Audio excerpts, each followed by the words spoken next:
अवश्य टूटता है। इसलिए कोई वृत्ति को रोक नहीं सकता। वृत्ति को विषयांतर किया जा सकता है। वृत्ति को बाध किया जा सकता है। वृत्ति का बाध हो सकता है विचार से, वृत्ति का विषयांतर उपासना से विषयांतर किया जा सकता है, परंतु वृत्ति को कोई रोक नहीं सकता। कुछ वर्ष के लिए रोक भी ले, लेकिन फिर वो टूट जाएगा, गिरा देगा। जो निंदा है, स्तुति है, कहा कि धीर तुल्य निंदात्म संस्कृति, वो निंदा और आत्मस्तुति में समान है। देखो, जब हमारी व्यवस्था ठीक है तब तो हम ध्यान भजन कर रहे हैं, और व्यवस्था बिगड़ती है तो ध्यान भजन छूटता है। तो ये आपका ध्यान व्यवस्था जो है, ध्यान ये व्यवस्था पर जो आधारित होती है, ये आपकी व्यवस्था पर आधारित ध्यान, ये ध्यान नहीं होता। व्यवस्था सापेक्ष है।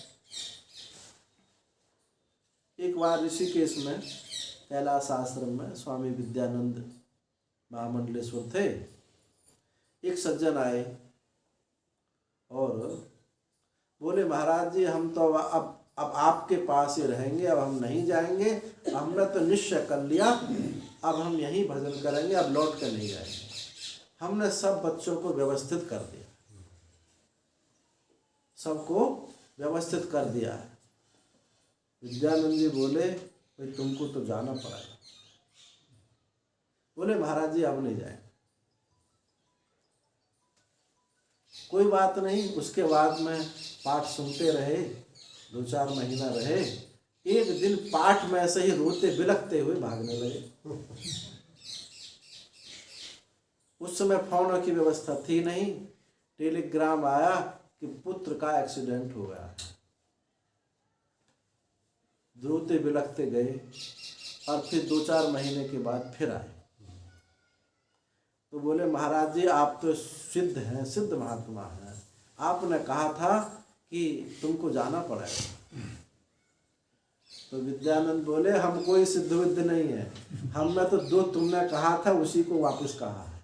क्या कहा था कि मैंने बच्चों को व्यवस्थित कर दिए हैं। तो देखो, व्यवस्था कभी अव्यवस्था भी होती है। व्यवस्था कोई शाश्वत नहीं होती है, वो कभी ना कभी व्यवस्था टूट जाती है। जो हमारी चातुर्वर्ण की व्यवस्था थी, अब कली काल में आकर के चरमरा गई। क्योंकि व्यवस्था, चाहे व्यवस्था, हाँ ये बात जरूर है, कोई सुविवेकी आदमी के द्वारा बनाई गई जो व्यवस्था है कुछ लंबे समय तक चल जाती है, और जो समझदार नहीं है उनके द्वारा बनाई गई व्यवस्था जल्दी टूट जाती है, और किसी के बनाते बनाते टूट जाती है। तो जो तुमने व्यवस्था बनाई थी, व्यवस्थित किए थे ना बच्चों को, तो निश्चित बात है अव्यवस्थित होंगे। हमने कोई सिद्धि हमारी इसमें नहीं है। सिद्धि किसको कहते हैं लोग? कारण को जाने बिना कार्य का दिख जाना, इसी को सिद्धि कहते हैं, चमत्कार कहते हैं। हाथ की सफाई को देखा नहीं और उसने ऐसा कर दिया तो ये क्या सिद्धि हो गई, चमत्कार हो गया। तो कारण को जब हम जान जाते हैं तब ये सिद्धि बुद्धि नहीं रहती। वो कारण को जानने का मतलब अपने अधिष्ठान को जानना है, अपने आत्म स्वरूप को जानना है। जो अपने आत्म स्वरूप को जान गया, फिर ये वो सिद्धि क्या होती है ये नहीं जानता। उस अज्ञानी लोगों को ही सिद्धि की कल्पना होती है, और वो अज्ञानी लोग ही सिद्धि को महत्व देते हैं, क्योंकि कारण वस्तु को जानते नहीं। वो तो जो सम्यक सिद्ध है, आत्म सिद्ध है, आत्म संसिद्धि है, वो तो सिद्ध है, वो कोई व्यवस्था नहीं है, वो तो नित्य है, शाश्वत है, अचल है। तो प्रिय जो निंदा आत्मस्तुति है, धीरः निंदात्मस्तुति, निंदा आत्मसंस्तुति, निंदा करते हैं स्तुति करते हैं। जो आज जिसकी निंदा कर रहे हो, एक दिन उसको प्रशंसा भी करनी पड़ेगी। इसलिए कहा जाता है सराहो मत, सराहो मत, निंदना पड़ेगा, और निंदो मत, निंदो मत, सराहना पड़ेगा। निंदा आदमी कब करता है?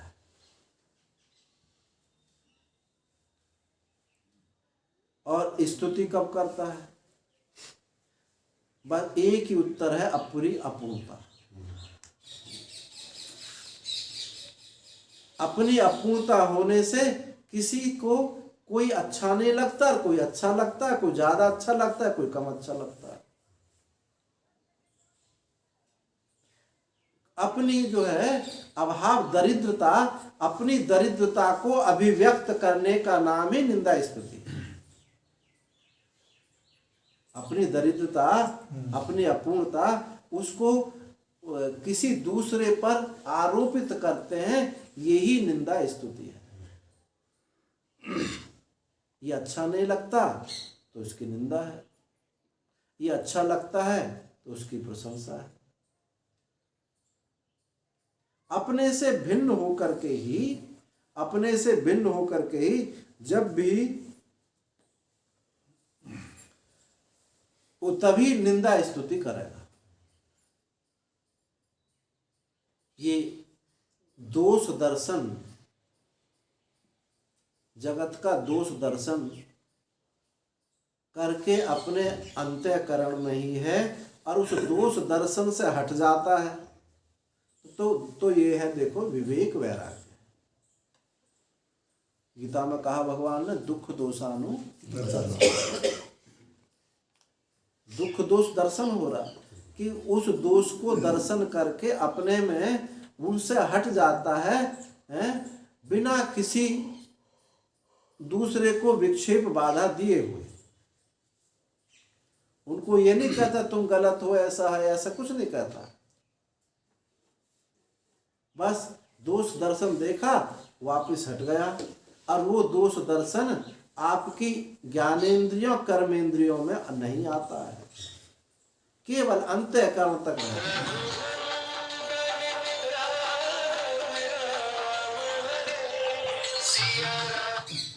अंतःकरण तक ही रहता है, तो तब कहते हैं उसको वैराग्य है। और जब दोष दर्शन ये ज्ञानेंद्रिया और कर्मेंद्रियों में उतरता है, तो इसी को हम निंदा कहते हैं। तभी निंदा होती है, चुगली होती है। दोष दर्शन आप जब दोष दर्शन होने पर तो निंदा होती है, और जब हम उसमें अच्छाई देखते हैं, अच्छाई देख करके अपने अंदर ही रहते हैं, इंद्रियों में नहीं उतरते हैं, तो हम उस समय अब हमारे चित्त की प्रसन्नता रहती है। अब जब अच्छाई देख करके उन ज्ञानेंद्रिय कर्मेंद्रिय और उस विषय तक जाते हैं, तो यही उसकी स्तुति हो जाती है, निंदा स्तुति हो जाती है।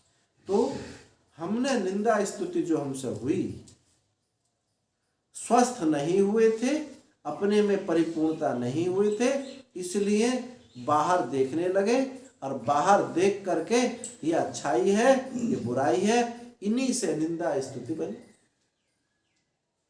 तो जो ऐसा मुक्त पुरुष है, जो अपने में परिपूर्ण है, अनंतता है, पूर्ण जागृति है, बेहोशी नहीं है, पूर्ण जागृति है, अनंतता है, उसकी व्यापकता है, निरंतरता है, ऐसे निरंतर अस्तित्व में जो जी रहा है, ये ही वास्तव में जीवन है। कोई खाना पीना, व्यवहार करना, ये जीवन नहीं है। ये जो जीवन है वो तो प्राणन क्रिया है, वो प्राणी है। मरने वाली चीज कभी जीती कैसे? जो निरंतर जी रही है यही जीवन है। हम जो कहते तुम जी रहे हो, वो इस इंद्रियों से, इन प्राण को लक्षित करके हम जीना नहीं कहते हैं, क्योंकि आत्मा जीवन स्वरूप है। उसी आत्मा का अध्यारोप करके इस शरीर में, इंद्रियों में, ज्ञान इंद्रिय कर्मेंद्रियों में, तब हम कहते हैं कि जीवित अवस्था है। जब शरीर छूट जाता है तब कोई नहीं कहता जीवित है। इन प्राण को, इंद्रियों को, अंतःकरण को जीवन नहीं कहा गया। जीवन आत्मा को ही जीवन कहा गया है। जब तक उसका अस्तित्व, वो चैतन्य स्फुरित होता रहता है, समाप्त नहीं होता, स्फुरित होता रहता है। उसी चैतन्य के स्फुरण को जीवन कहते हैं। जब वो स्फुरण होना बंद हो जाता है, कहो कि स्फुरण होना क्या बंद हो जाता है? देखो, स्फुरण होना बंद होता है, परंतु आत्म चैतन्य समाप्त नहीं होता। ये एक घट है, अंतःकरण है, जहां ये स्फुरित होता है। एक सूर्य का प्रकाश सर्वत्र है, और वहां एक शीशा रख दो, तो शीशा में वो जो प्रकाश है सूर्य का, उसका रिफ्लेक्शन होता है। ऐसे ही जैसे वहां शीशा में सूर्य का प्रकाश जो है स्फुरित होता है, ऐसे ही ये अंतःकरण में वो चैतन्य स्फुरित होता है। मैं हूं के रूप में स्फुरित होता रहता है। जब ये अंतःकरण मिट जाता है तो उसका स्फुरण होना बंद हो जाता है। आत्म चैतन्य मिटता नहीं। तो जब चैतन्य अंतःकरण से स्फुरित होता, तब हम उसको कहते हैं ये जी रहा है, जीवित है। पर वास्तव जीवन तो आत्म चैतन्य का हुआ। तो जो निरंतरता है, निरंतर जीवन है, स्फुरित हो रहा है, वो जो तत्व है, इसी से इसकी जो स्फूर्ति है, जो हमको निरंतरता दे रही है, निरंतरता में जी रहे हैं, ये परिपूर्ण है। जब ये बोध हो जाता है, वृत्ति उसमें विलीन हो जाती है, स्वस्थता का अनुभव करती है, तो निंदा स्तुति नहीं होगी, प्रिय अप्रियता नहीं होगी, और किसी के प्रति आकर्षण भी नहीं होगा। अब आगे के श्लोक में बताते हैं, मान पमानयोस्तुल्यो तुल्यो मित्रारि पक्षयो सर्वारंभ परित्यागी गुणातीत स उच्यते। वही बात यहाँ कही गई है, मान और अपमान। मान अपमान में सम। जब तक कोई मान कर रहा है तब तो हमारी समता दिखाई दे रही है, और जब कोई अपमान करे समत्व, तो तब मालूम पड़ता है कि हम अपमान में भी सम है या नहीं। व्यवस्था में तो हम ध्यान भजन करते हैं, अव्यवस्था में नहीं करते हैं, क्योंकि यहाँ तो मच्छर काटते हैं, यहाँ हमको लोग बुरा बुरा कहते हैं, यहाँ हमको दूध नहीं मिलता है, यहाँ अब हमारा पेट साफ ही नहीं होता। अब यहाँ दूध नहीं मिलता तो हम यहाँ क्यों रहेंगे? जो व्यवस्था से भजन होता है, वो भजन नहीं होता।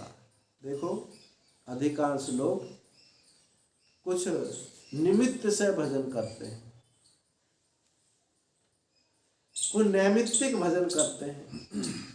अब संक्रांति आ गई, ग्रहण पड़ गया तो, और संक्रांति आई, ग्रहण पड़ गया, रामनवमी है, दीपावली है, अब भजन कर रहे हैं, उनका वो भजन नहीं होता है। क्यों नहीं भजन होता है? जो निमित्त से भजन होता है वहां कामना जरूर होती है। जो निमित्त से भजन होता है, क्या भले कोई कामना ऐसी ना हो, क्या कामना होती है कि भाई इस काल में यदि हम भजन करेंगे तो एक पुरुषण हमारा हो जाता है। कामना हुई नहीं हुई। एक ग्रहण में अपने इष्ट मंत्र का अनुष्ठान करेंगे तो एक कामना हो जाती है। ठीक है, अच्छी कामना है, पर ये निरंतरता तो नहीं हुई।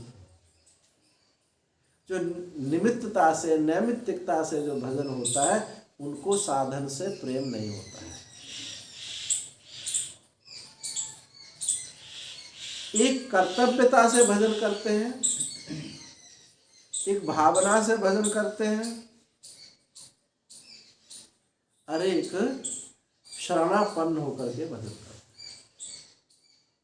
जो कर्तव्यता से भजन करते हैं वो छोटी बात है। हम एक सन्यासी हैं, अब हमको भाई रात को 3 बजे बैठ करके ध्यान करना चाहिए, ये कर्तव्य समझ करके भजन करते हैं। ठीक है, ना करने से अच्छा है। एक दूसरी भावना से भजन करते हैं। भावना से भजन ये करते हैं कि हमको भजन करना ही चाहिए, कर रहे हैं।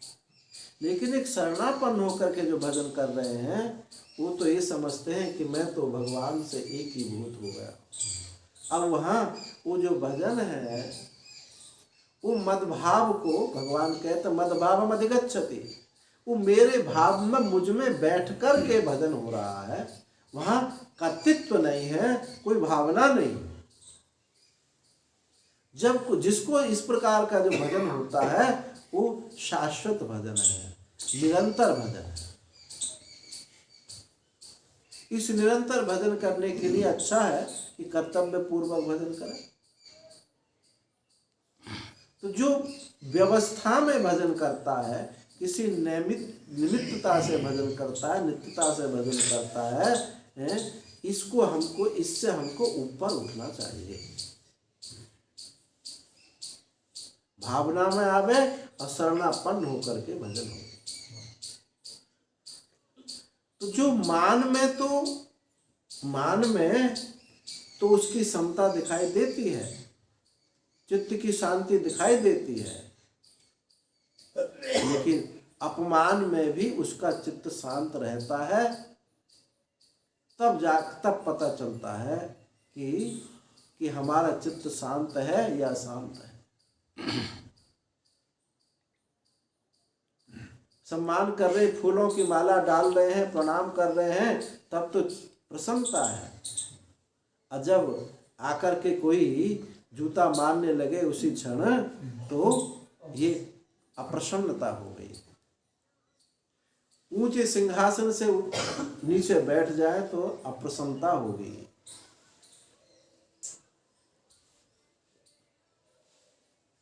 उड़िया बाबा जी अपने तख्त पर बैठे हुए प्रवचन कर रहे थे, सत्संग करते थे। स्वामी एक रसानंद जी महाराज, एक रसानंद जी बाबा से, उड़िया बाबा जी से आयु में बड़े थे, पुराने महात्मा थे। ये नारदानंद जी के गुरु जी थे, एक रसानंद नैमिष वाले। उनकी बड़ी ख्याति थी उस समय। तो बाबा प्रवचन कर रहे, एक रसानंद जी, वो बाबा जानते नहीं, आके चरणों में बैठ गए। महाराज जी ने कहा कि स्वामी एक रसानंद जी आए बाबा। तो बाबा मंच से उठ के नीचे बैठ गए। अब ये जो दोनों की निराभिमानिता, दोनों का कोई मान नहीं है, अब उनको ऊपर बिठा दिए, वो नीचे बैठे। यदि और कहीं जहाँ जो मान में बैठे हुए हैं, उनको ये बात बहुत बुरी लगती है। हमको यहाँ बिठा दिया, हम नीचे बिठा दिया, हमको पहले बुलवा दिया और हम इनको बाद में बुलवा दिया। मंचों पर होती है ऐसी चर्चा कि इनको पहले बुलवा दिया, इनको बाद में बुलवा दिया। चित्त में विकार उत्पन्न हो जाता है। जिसकी दृष्टि में देह के कार्य, देह और देह से संबंधित कोई विचार भाव नहीं आते हैं, वहां मान अपमान में समानता है। ये अपना निरीक्षण परीक्षण करना चाहिए कि हमारे चित्त में कोई सबका सम्मान पाते हुए हमारे चित्त की प्रसन्नता है, अपमान में भी चित्त की प्रसन्नता है या नहीं है, ये साधक है तो अपना ईक्षण करना चाहिए। हमको आज किसी की बात पर उद्वेग तो नहीं है, हमारी बात जैसे कटी, किसी ने कोई बात काटी तो क्या हमारे चित्त में उद्विग्नता आया या शांत रहे? ये जो गुणातीत के लक्षण है ये सिद्ध के लिए नहीं बताए जा रहे। सिद्ध का तो स्वरूप है, उसको क्या पाना है, क्या जानना है, ये हम लोग साधकों के लिए हैं। इनको देख करके हमारे चित्त हम ऐसा अपने को समझ लें। हम मान अपमान में समान रहते हैं नहीं रहते हैं? मान में समान है, अपमान में हमारा चित्त जो है दुखी हो जाता है। यदि दुखी हो जाता है तो अभी हमको है उस तत्व की का बोध नहीं। एक आणव मल होता है, एक माया मल होता है। माया मल तो सबको दिखाई देता है, कर्म मल है, भोग मल है, सब मल है। लेकिन आणव मल ऐसा होता है कि बात हम समझते हैं और दूसरे को समझा सकते हैं, समझते हैं और दूसरे को समझा सकते हैं, लेकिन ये स्वतः निर्द्वंदता जीवन में नहीं आती। स्वातंत्रहीन बोध का नाम आड़म्बर है। समझते हैं, समझा सकते हैं, लेकिन अनेक परिस्थितियों में, अपमान में, अव्यवस्था में हमारे चित्त की समानता रहती है अथवा नहीं रहती है। यदि नहीं रहती है तो चित्त में आड़म्बर है।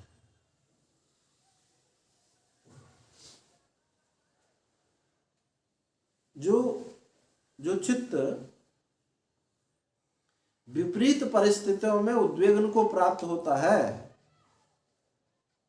वो श्रद्धा का भोगी है।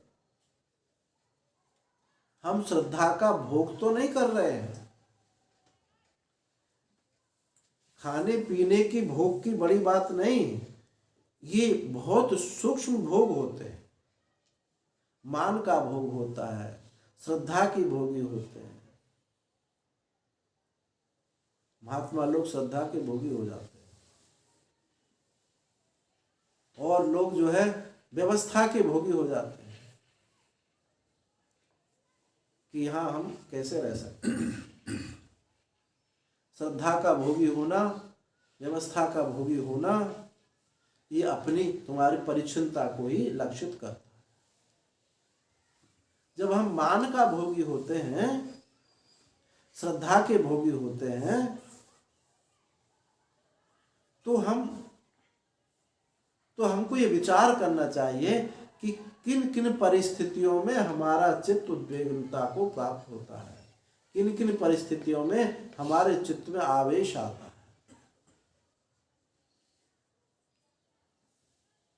जिसके चित्त में क्रोध का लेश नहीं है, अक्रोध, वैराग्य, जितेंद्रियत्वम, दया, क्षमा, सर्वजन प्रियत्वम, निर्लोभ, दानम, भय, शोकहानम, ज्ञानस्य चिन्हम 10 लक्षणानि, ज्ञान के 10 चिन्ह बताए। यदि व्यवहार में देखना हो, ज्ञानी को व्यवहार में देखना हो तो इन चीजों से परखना चाहिए। आप ज्यादा पूर्ण रूप से तो ज्ञानी को नहीं जान सकते। ज्ञानी को या तो ज्ञानी महात्मा जानता है या जिज्ञासु जानता है, बाकी तो सब अनुमान करते हैं, जान नहीं सकता। अगर इन जो 10 लक्षण हैं यदि आप इनको देखें तो आप भटकेंगे नहीं, इधर उधर उसके ही रहेंगे। पहला लक्षण क्या है? अक्रोध। कैसी विपरीत परिस्थिति हो उसको क्रोध नहीं आता। वैराग्य, सबके प्रति, हर वस्तु के प्रति उसको राग नहीं है, आकर्षण नहीं है। अक्रोध, वैराग्य और इंद्रियों का संयम है। उसकी इंद्रियां बस में है। अक्रोध, वैराग्य, जितेंद्रियत्वम और क्षमा। कोई अपराध करता है तो उससे क्षमा वो देर नहीं लगाता। और दया, सबके प्रति दया होती है, क्षमा होती है और सब जनों का प्रिय होता है। कहे भाई तुम जाओ, अब रात होगी, बहुत देर हो गई, जाओ। अब तो जाते नहीं, पैर बदल लेते, वहीं के वहीं बैठ जाते हैं। ऐसे महापुरुषों के पास होता है, कहेंगे जाओ तुम, अब नहीं जा रहे, फिर सुबह आकर धमक के बैठ जाए। सर्वजना प्रियत्वम। और गीता में तो कहा कि वो किसी से उद्वेग नहीं करता और उससे भी कोई उद्वेग नहीं करता। वो किसी से उद्वेग नहीं करता, यहां तक तो सबको समझ में बात आती है, पर कोई उससे उद्वेग नहीं करता। ये बात थोड़ी कठिन है, क्योंकि महापुरुषों के साथ व्यवहार ऐसे किए गए। तो ये कहां बताए? उस अभ्यास की घनघोरता जिसके जीवन में होती है, वहां उस ऐसे लोगों से कोई द्वेष नहीं करता। जो तुरीय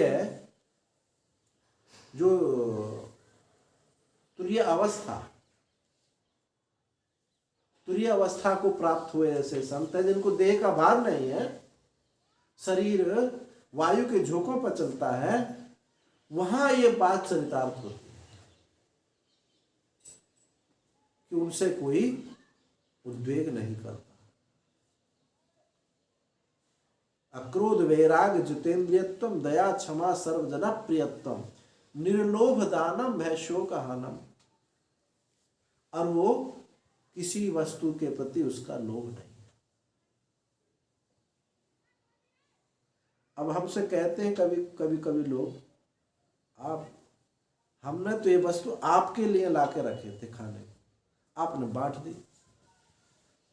एक जगह ऐसा हुआ, वो लाए, अपने घर से बना के लाए होंगे या कैसे भी लाए होंगे, अब हमने सबको बांट दी।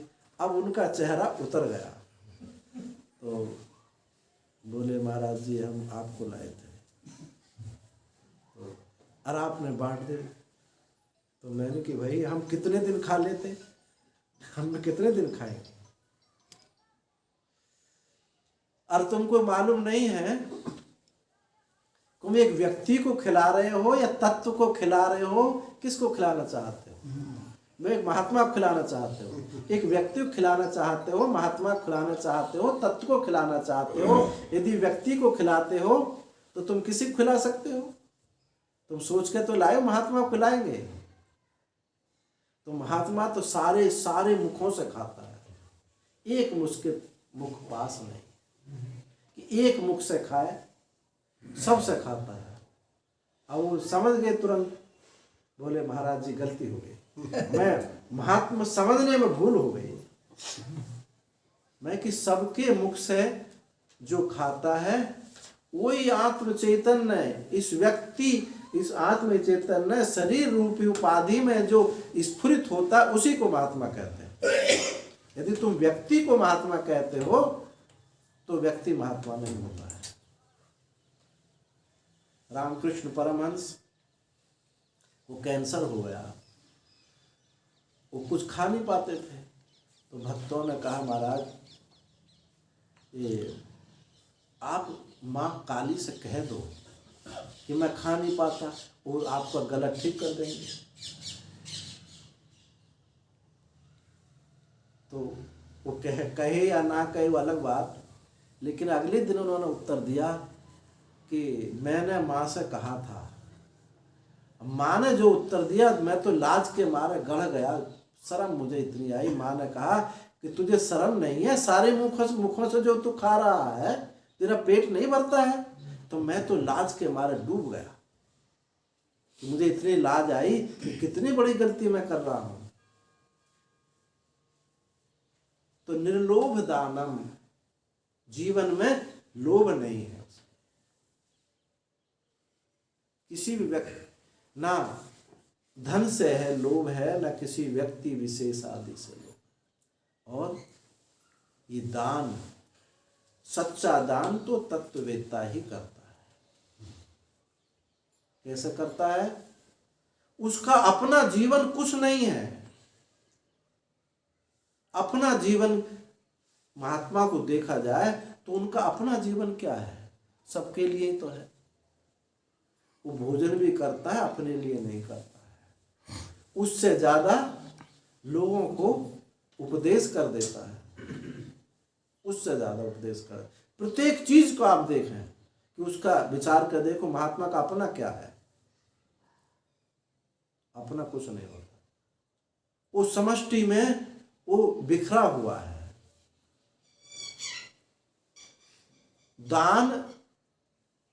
दान और लोग जो करते हैं वस्तु की महत्ता को रख के करते हैं, थोड़ी बहुत ममता हटा देते हैं।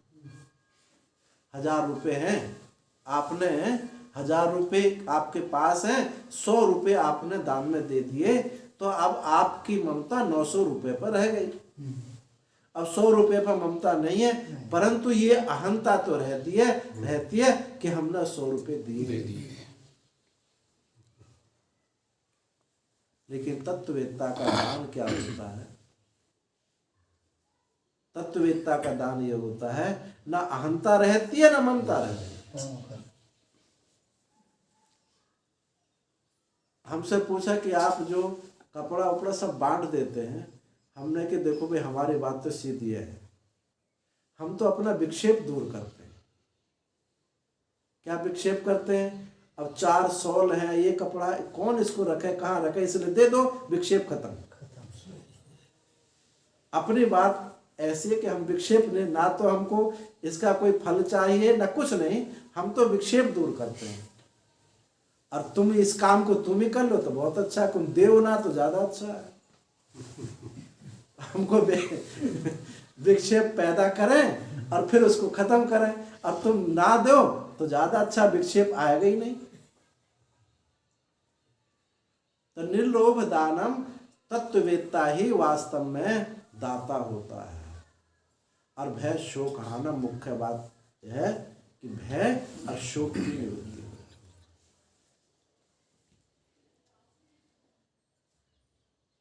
भय देखो, देवी संपत्ति में भी अभय की बात कही है। अभयम सत्व संशुद्धि ज्ञान योग व्यवस्थिति दानम दमश्च यज्ञश्च स्वाध्यास्तपार्जवम, ये 16वें अध्याय में कहा देवी संपत्ति में, वहां भी अभय कहा है। परंतु ये जो अभय है, देवी संपत्ति का जो अभय है और तत्ववेत्ता का जो अभय है, दोनों में जमीन आसमान का अंतर है। जो देवी संपत्ति से जो अभय है वो आपके अंतःकरण की शुद्धि सापेक्ष है। लेकिन जो तत्ववेत्ता का अभय है, अष्टावक्र मुनि ने कहा, याज्ञवल्क्य मुनि ने कहा कि जनक तुम अभय को प्राप्त हो गए हो। वो जो अभय है वो स्वरूपगत अभय है, क्योंकि वहां दूसरे की गुंजाइश ही नहीं है। एकमेवा द्वितीयम, द्वितीयाद वही भयम, दो से ही भय होता है, और दूसरा की संभावना है ही नहीं दूसरा, तो वहां भय की कोई गुंजाइश नहीं। अभयम और शोक मोह। शोक भूतकाल में होता है और मोह वर्तमान में होता है, और कल्पनाएं भविष्य में होती है। शोक मोह की निवृत्ति से ये बात भी सिद्ध होती है कि वहां वो अकाल तत्व है, अकाल है, महाकाल है, सत श्री अकाल है। सिख लोग कहते हैं ना सत श्री अकाल, वो वही है। तो जहां पर भूत नहीं है, भविष्य नहीं है, वर्तमानता भी नहीं है, वो जो अकाल तत्व है, वहां शोक मोह नहीं हो सकता।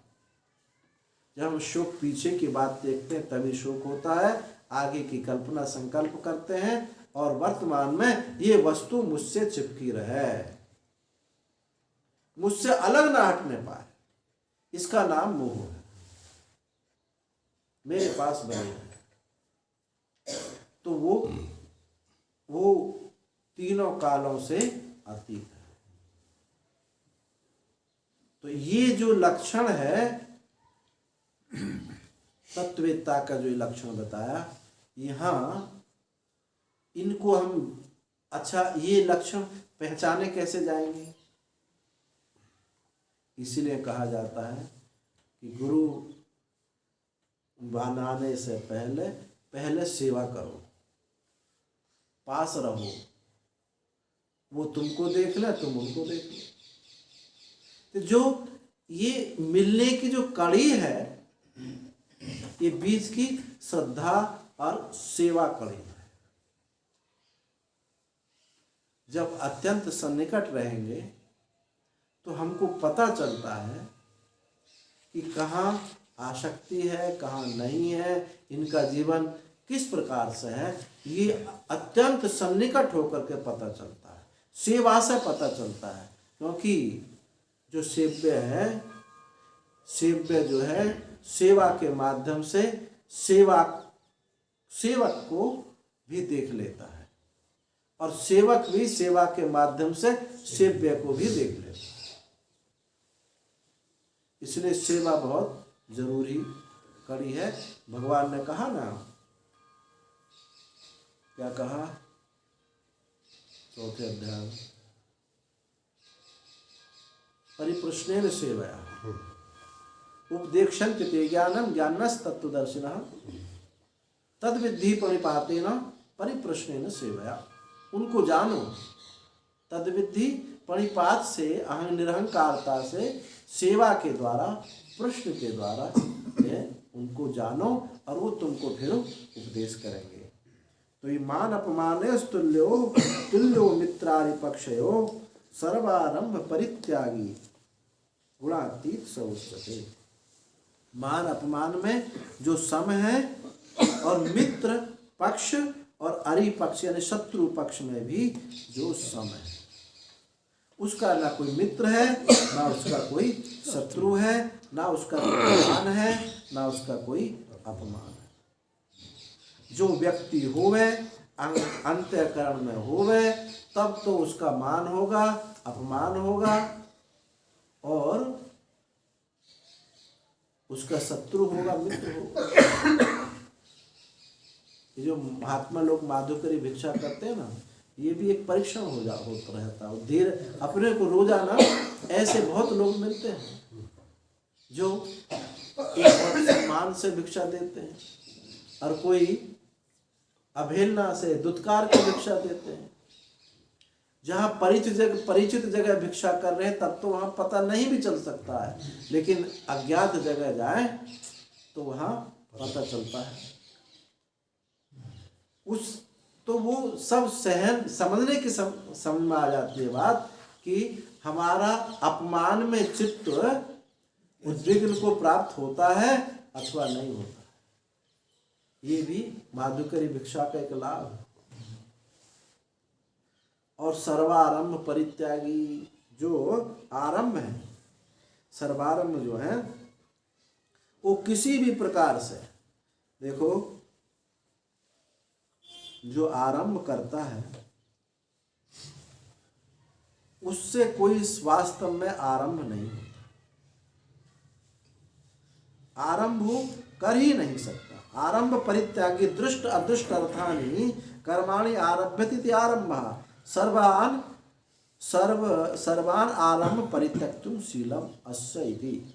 उसका समस्त आरंभों को का छोड़ने का स्वभाव होता है। देखो आरंभ कौन करेगा? आरंभ वही करेगा जिसको कुछ पाना हो, और जहां कुछ पाना ही नहीं है, जो कुछ वो नैसर्गिक चीजों का ही उसका चक्र चलता है। वो किसी बोझ को उठाने की सामर्थ्य नहीं है, बोझ नहीं उठा सकता है। आरंभ क्या है, करना क्या है? बोझा उठाना। हमने ये बनाया, हमने ये बनाया, ये सब जो आरंभ है वो बना नहीं सकते, कर नहीं सकते। ये तो वही वो जो निसर्ग से प्राप्त है, चलना फिरना, खाना पीना, ये निसर्ग से प्राप्त है। यहाँ कोई आरंभ नहीं होता है, यहाँ उसका कोई अभिमान भी नहीं होता है। जो निसर्ग से प्राप्त है उसका अभिमान नहीं होता। कहो कि हमको तो ऐसा भोजन चाहिए, ये हमको अच्छा लगता है। हमसे पूछते हैं कि स्वामी जी तुम बताते नहीं कि हम तुमको क्या अच्छा लगता है, क्या अच्छा लगता है आपको? अब हम क्या बतावें कि हमको अच्छा लगता है? जब सभी चीज़ अच्छी लगती है तो उस कैसे कहें कि ये अच्छा लगता है? हाँ, ये बात जरूर है कि भाई कोई परहेज है स्वस्थता ना होने का, तो कह दे ये चीज़ मत बनाइए। लेकिन ये कैसे कहें कि ये बनाओ? विधि का तो अधिकार है ही नहीं। त्याग का तो अधिकार बन भी सकता है, लेकिन विधि का अधिकार कैसे बनेगा? विधान में तो हम सीमित हो जाते हैं। तो ये जो बताया था आरंभ वही कर सकता है जिसको कोई चीज चाहिए। इसलिए मैं तो इसके विरोध मतलब हमको अच्छा नहीं लगता कोई कहे कि हमने समाज के लिए एक सन्यासी, हमने समाज के लिए कि ये कर दूंगा, मैं ये कर दूंगा। ये जो है ठीक है, समाज सेवा और लोग करें, पर सन्यासी के लिए मैं उचित नहीं समझता। उसकी निष्ठा में न्यूनता अवश्य होगी। वो जनरल स्टोर हो जाएगा, थोक माल उसके पास नहीं है। हम समझते हैं सन्यासी के पास ज्ञान की थोक दुकान होनी चाहिए, उसके पास जनरल स्टोर नहीं होना चाहिए कि भैया ब्रह्म ज्ञान भी ले जाओ, समाज सेवा भी ले जाओ, उपासना भी ले जाओ, कुछ नीति भी ले जाओ, है ये सब जो है ये 2 नंबर का ज्ञान है। 1 नंबर के ज्ञान, देखो महत्ता जो थोक विक्रियता होता है ना, थोक का, उसी को बड़ा माना जाता है। जनरल स्टोर को छोटे छोटे चीज बेचने वाला, उसको कोई बड़ा दुकानदार उसको नहीं माना जाता। आप हाथी हो, बकरियां बनने में क्या लाभ है कि थोड़ा थोड़ा देते रहे? ये जो थोक विक्रेता है, ये जनरल स्टोर वाले ने थोक विक्रेता को कहाँ पहुंच सकते हैं? वो तो भाई ऐसे हीरा का थोक विक्रेता है, हीरा के अलावा और उसके पास कुछ चीज बिकती नहीं है। वो सोना भी नहीं बेचता है, चांदी आदि की बात छोड़ो, वो सोना भी नहीं बेचता है। जो थोक विक्रेता है वो ये सब आरंभ नहीं हो सकते, सर्वारंभ नहीं हो सकते। इसलिए ना वो यज्ञशाला बनाता है, ना पाठशाला बनाता है, ना मंदिर बनाता है, वेद विद्यालय नहीं बनाता। वो तो निष्ठा ही उसकी ये उसमें प्रतिष्ठित रहता है। उसके माध्यम से लोग बना लेते हैं, कोई उसमें कोई दोष नहीं। लेकिन हम बनाएंगे, उसके लिए भक्तों के पास जाएंगे, चंदा लाएंगे, ये इकट्ठा करेंगे, ये ठीक नहीं। और वो जो चंदा देते हैं, उन चंदा देने वालों को भी जो उनको फल दिया है, वो भी फल भी सोचेगा किसके पास जाऊं, ये महात्मा जी के पास जाऊं या देने वालों के पास जाऊं। वो भी विचार करता है फल भी, क्योंकि उन्होंने दिया महात्मा को, महात्मा ने काम लगाया, काम बनाया। अब फल सोचता है कि महात्मा के पास जाऊं या देने वाले के पास जाऊं। अब उसको भी व्यामोहित कर देते हैं। उनको जो व्यामोहित होता है, देखता है कि कहाँ जाना मुझे पड़ेगा। हम ये जो बात कह रहे हैं, ये ज्ञान की निष्ठा के से कह रहे हैं। हम ये इसका निषेध नहीं कर रहे हैं। हम ये ऐसा मत समझना कि कोई सेवा नहीं करे, ये नहीं कह रहे हैं। जो जिसका अभिमान रखता है, धन का अभिमान रखता है, दान दे। जो तन का अभिमान रखता है, सेवा करे, उसका निषेध नहीं करते। हम ज्ञान निष्ठा की दृष्टि से कह रहे हैं कि ज्ञान निष्ठा में न्यूनता आएगी। जनरल स्टोर बनने पर न्यूनता आती है। चलो टाइम हो गया।